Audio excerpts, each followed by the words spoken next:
Being a creator keeps me busy every day. But what if there were a tiny ecosystem right on my desk? How should I put it? A little world I could check on every day. So I decided to make one. Right beside my computer, I built a tiny ecosystem. Then I watched it slowly come to life from scratch. This fish tank came from a second-hand junk pile. Free of charge.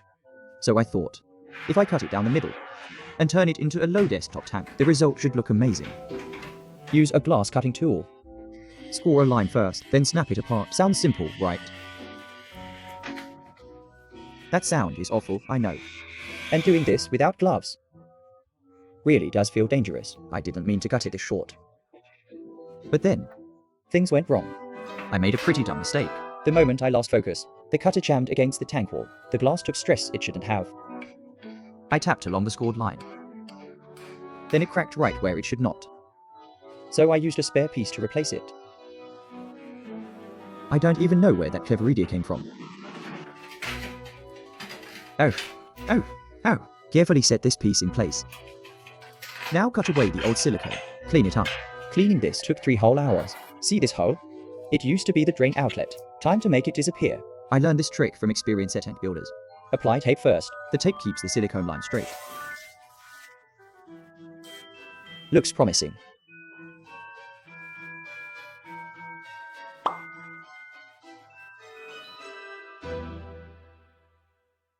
Now it's time to show some artistic skill. At first, I had no real feeling for it. I was just placing things around.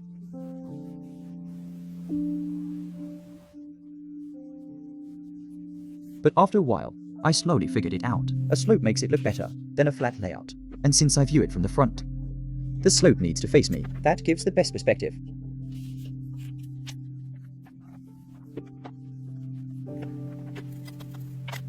Then I noticed a stone in the gap on the table.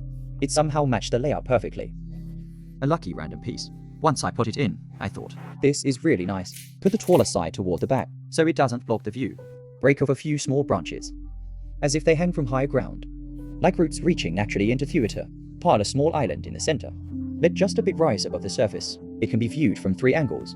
In the end, I wanted it to look like it had been washed by water for a very long time. A rocky riverbed, tar rim sand, driftwood roots, and blue dragon stone. A perfect match, very satisfying. Quickly record the layout, because everything after this has to be taken out. Then rebuild it again. I took some garden soil, then screened out the debris. Fine soil. Go straight into the tank. I know what I'm doing. Sand has no nutrients, so the bottom layer needs this. That gives enough fertility.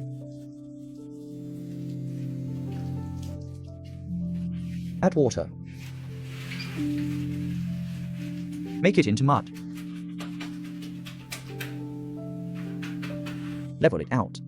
Following the outline from before, I shaped it little by little. Good thing I remembered it, like playing with mud as a kid. Not bad at all. Wipe the inside glass clean. Finally, cover everything with sand. The sand layer has to be thick, at least 5 centimeters. An oxygen pore layer forms at the bottom, so the anaerobic bacteria inside can quietly process the nitrogen cycle. You can't see them, but they're always working. Now the stones.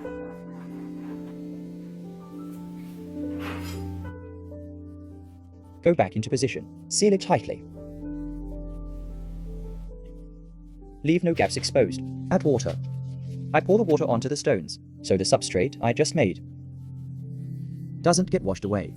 Attach the heater behind the hardscape. Place a small pump beside it, and the heated circulation is done. Next, I added a few terrestrial plants and fixed them onto the land area. Right above the rocks. That looked good. Next came the aquatic plants. I opened the bag I had just bought, ready to plant them in. Then I realized something was wrong. The aquatic plants I had just bought were supposed to go straight in, but when I opened the bag, most were already dying. So now, I was using a pile of dying plants to decorate a new tank. That took me days to build. At least the floating plants were alive, and they looked pretty healthy. I put some Taiwan moss in, gave it plenty of light, and decided to wait 2 weeks first to see if a miracle happened. 2 weeks later, the tank finally showed signs of life. A biofilm appeared on the water surface. A thin layer of algae started growing on the stones. The floating plants were spreading too. But that batch of nearly dead aquatic plants still lost most of its leaves. This time, I found someone. who had just trimmed their tank and had plants they were about to throw away. They gave them to me for free. After taking a look, Half of them were species I didn't even recognize. The other half looked like they might keep slowly dying here too, but they were free anyway. so I planted them first. By now, the floating plants on the surface Were almost covering everything. They blocked the water outlet and made it hard to see underwater. to see what was below. I had to push them aside, so I used a few 3D printed plastic rings. and placed them on the water, Now they open small windows. so I can see the fish They also let light reach the plants below. and make feeding easier too.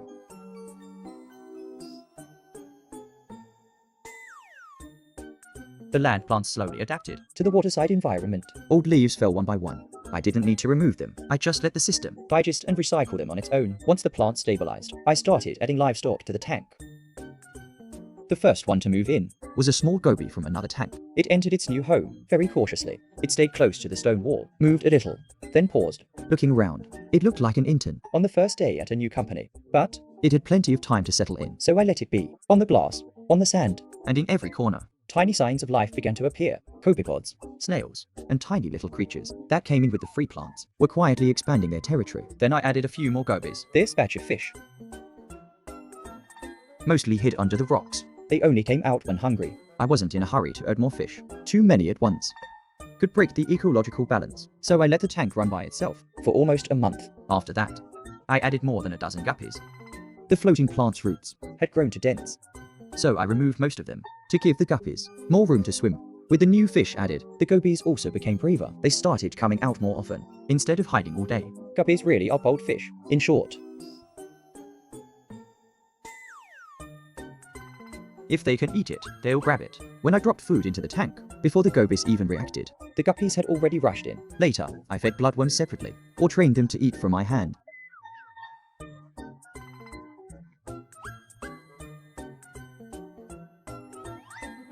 Every time, The same scene happened. The whole cleanup crew came for dinner, this fish grew fast.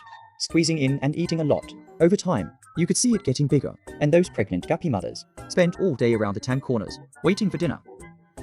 With their swollen bellies, they clearly looked ready to give birth. most of the microfauna, were basically eaten by the fish, So I added 10 more fish. mainly for cleaning the bottom. These bottom cleaners really do their job. Every day, after feeding, they surge across the sand bed, pushing leftover food into the sand, So bacteria underneath can process it. I basically don't need. to interfere too much. Feed the fish and trim the plants. Leave the rest to the system. Right. The island area. Has had its plants changed 3 times. The first one died. The second one died too. This time, I replaced it again, with the same type of plant.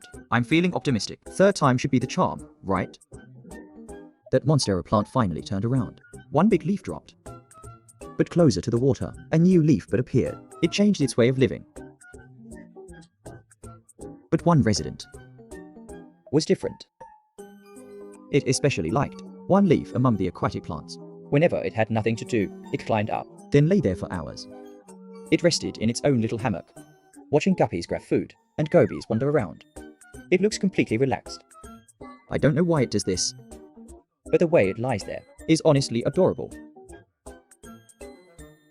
Now, the gobies are much more active. They spend the whole day in the tank. Licking biofilm from stones and glass.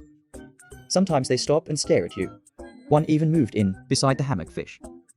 The two keep to themselves, but get along pretty well, Then one day, I found a baby fish. lying beside the floating plants, right on top of the roots, small and transparent. It would take a bite, then stop. Later, there were more than one. The guppy mothers gave birth one after another. The fry hid among the roots and plants. Like tiny creatures in a hidden world. They popped out briefly to eat, then darted back into hiding. Trying hard not to be seen. Looking at this tank now, it all started from a free old glass tank, cut down and rebuilt, From nothing, to screen soil. water, plants, and fish, little by little. It grew into what it is now. A layered rocky riverbed, hanging roots and branches. Guppies swimming freely. A cleanup crew doing its job. That lazy fish, always sunning itself on a leaf, and the newborn fry, That just arrived in this world, secretly hiding in the root forest. waiting to grow up slowly. This tank, Can't hold 1,000 fish, but right now, it's doing its best.